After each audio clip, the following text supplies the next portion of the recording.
perception that spirituality or godly transformation is a transaction will negate the very basic principles of Christianity, and that's obedience, sacrifice, servanthood, and even grace. Beware of the transactional society. Beware of this transactional perception that we're going to pay for what we get, because that's not what happens in the Lord's kingdom. Second thing I want to show you is this, and that is not only beware of the transactional perception, but beware of a faulty assumption. I had a friend in high school. We played football together, and I love playing football. But this guy, he was one of those guys that was just a freak in the weight room. I'd never seen anybody. He looked like, as a matter of fact, his nickname, we called him the Hulk. I mean, he would sit at the lunch table with those tight shirts on, and he would move his arm, and the muscles would just bulge, you know. And he was a specimen. And he played on our football team, and I tell you what, I can remember us running out on the field, and he wore his jerseys as tight as he could, and we would run by the other team, and they would look at him, and they'd see that six-pack, and they'd look at me and see that keg. And they were just impressed with big number 70. And he looked like Tarzan, but he played like Jane. He had everything he needed, but he never figured out what he needed it for. And aren't we the same way sometimes? Guys, we have everything we need, but we just cannot seem to figure out what we need it for. Jesus had a definition for this. It was his definition for greed.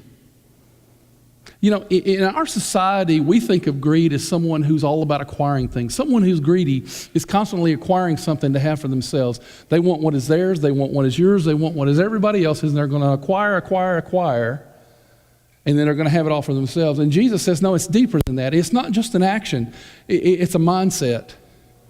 That if you look throughout the four Gospels and you see Jesus talking about wealth and greed and all the problems that go along with it, what Jesus will teach you is this, that greed is the idea or the mindset that everything that is placed in our hands is for our consumption. And I'm going to repeat that. Jesus will teach you that the definition of greed is that everything that is placed in our hands is for our consumption. And it's not true. I want us to turn together to the book of Luke, chapter 12. And I want us to look at a story that's very familiar to many of you. In Luke chapter 12, Jesus has these people around. He's about to teach them a lesson. And it's a parable. Basically, he's making this story up. These are not real people. And so in Luke chapter 12, he starts his parable by saying, the land of a rich man was very productive, verse 16. He said, this man has a great blessing. It's a blessing that is beyond what he could ever imagine, and he's about to tell him a story about what is right and what is wrong responses to having more than we would ever need. This man is blessed. He's had a windfall. He's got a land that is very productive. Look at verse 17. And he began reasoning to himself, saying, what shall I do, since I have no place to store my crops? Now, he's got a land that's productive. He's got more than he's ever going to need, and now he's got a unique problem. What in the world am I going to do with this? You ever been there? You ever been to the point that you got a check in the mail that you weren't expecting? Or maybe your IRS check came back and you'd forgotten that you were getting a check back and you've got all this found money. Or maybe you get a windfall in some other area and so you're sitting here and you've been blessed. And you're holding it in your hands and you're saying, okay, what will I do with it? How am I going to handle this which is more than I need? And then we get into verses 18 and 19. And Jesus continues the story. Once again, he's making this story up. Then he said, this is what I will do. I will tear down my barns and build larger ones, and there I will store all my grain and all my goods. And I will say to my soul, I love that part, You have many goods laid up for many years to come. Take your ease. Eat, drink, be merry. Now, if we stop right there, you may think that Jesus is teaching a lesson about investing for the future. Because we do that, right? I mean, it's okay to invest for the future. It's okay to save. And you would think that this is a lesson where Jesus is saying, here's a man who was very productive. He had worked hard for all he had. He wasn't sure what to do with it, and so he does something really, really wise. He tears down barns, he builds bigger barns so that he can hold this back and he can coast. And you're waiting for Jesus to say next, and he lived happily ever after. But that's not what happens. There's a twist to this story. And in verses 20 and 21, Jesus continues his story and he says this, but God said to him, you fool, this very night your soul is required of you, and now who will own what you have prepared?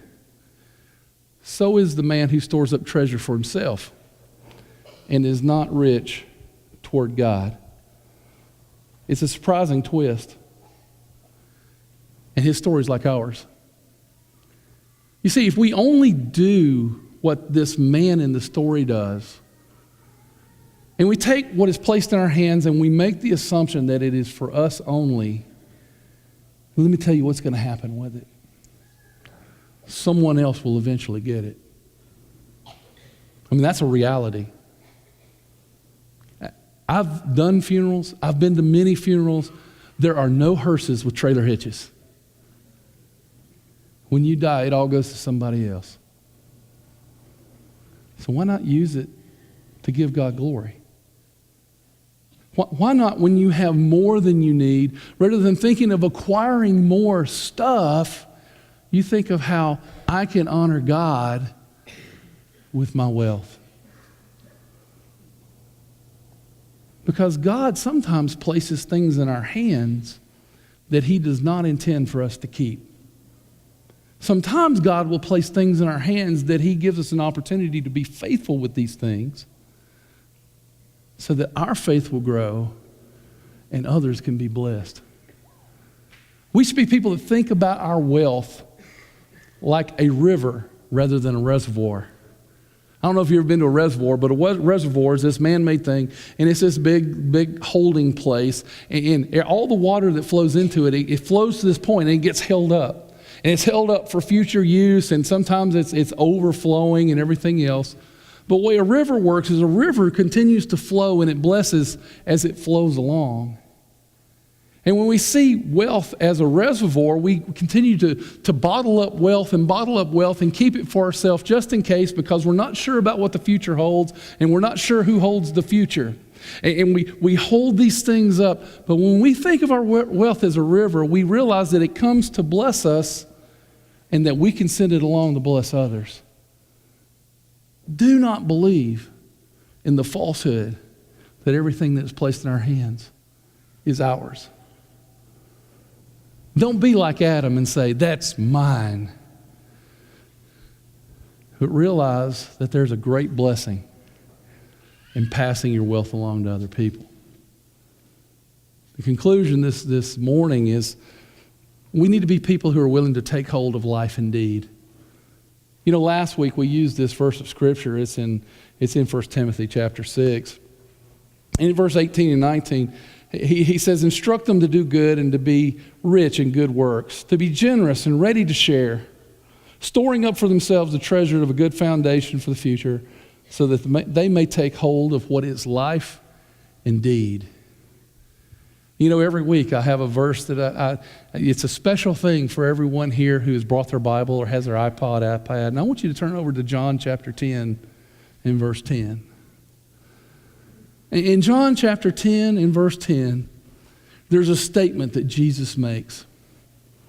He says, the thief comes to kill, steal, and destroy. And we're going to stop right there in the middle of it.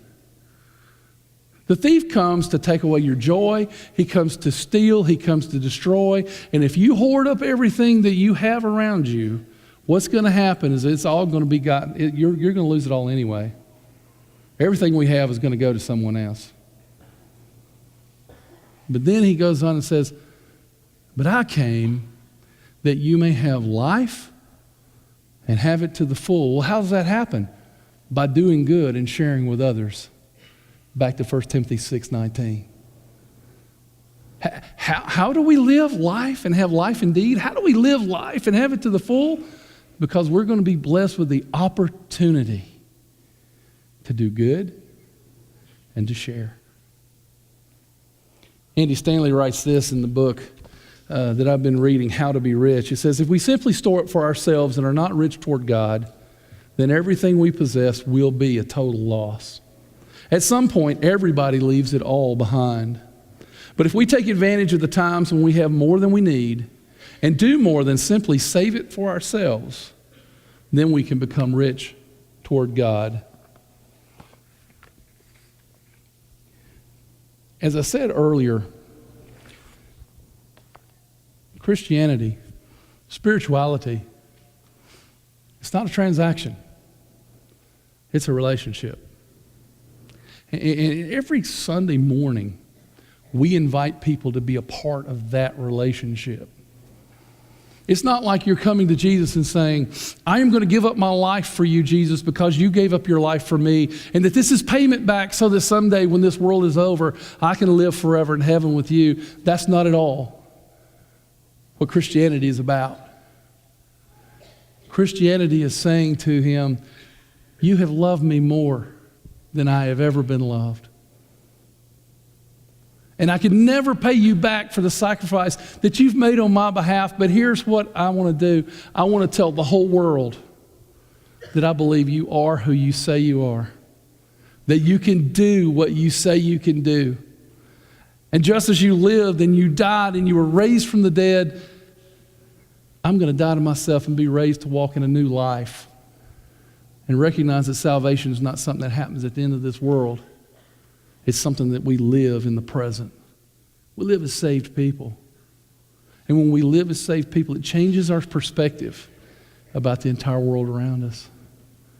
So I want to invite you, not into a transaction. I want to invite you into a relationship with the living God, the one who created it all, and the one that someday is going to burn it all, and we're going to go live with him forever. If you have any need to be baptized into Christ, we want to do that this morning. If you would like the prayers of the church, we'll pray with you. Also, our elders will be in rooms A5 and 7 across the hall. They would love to minister to you individually. We want to invite you to do that as well. Our God's an amazing God. We pray that you don't turn him away. So why don't you come while we stand, while we sing to encourage you. My heart will sing, no other name, Jesus, Jesus. My heart will sing, no other name, Jesus, Jesus. I'm running to your arms, I'm running to your arms. The riches of your love will always be enough. Nothing compares.